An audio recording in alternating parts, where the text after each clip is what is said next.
כן, וידאו. כמה מילים לפני העלייה לחרמון? נראה אם נצליח לעשות העלייה לחרמון, נהיה בסדר. זה צריך לראות. כן, כמה מילים לחדשות ערוץ 2 על העלייה לחרמון? אנחנו שמחים שהגענו רק ליום השני. כן, אתה עולה איתך באוטו. אל תלך, לא. השמיים הם הגבול. כולם פחדנים. כן, כמה מילים לסקסו בנק על העלייה לחרמון? אנחנו נרכב עד שיגמר הכוח. ואחר כך תבוא איתי.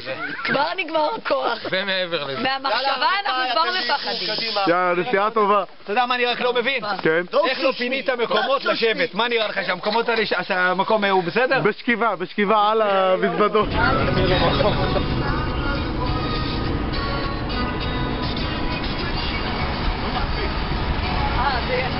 חבל.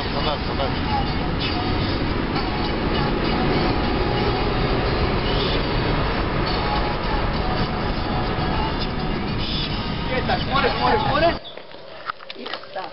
עליו אנחנו ממשיכים. נגמר 14 מעלות. זה בנה בצל ההר.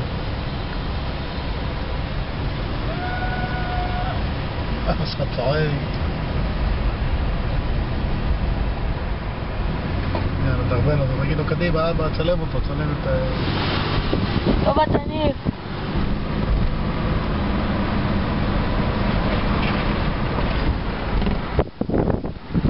קדימה גייצ'וק! מה יש לך להגיד? אין לי כוח. שקרן.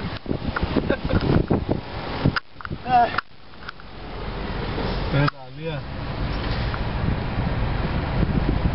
חכה פה קצת שהגיעו כולם.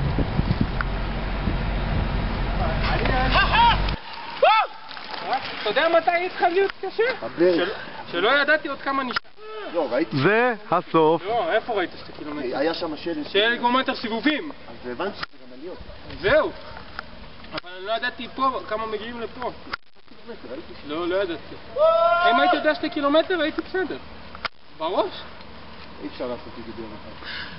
יופי, תודה רבה באמת. שישייה הביא אותנו לפה, שישייה.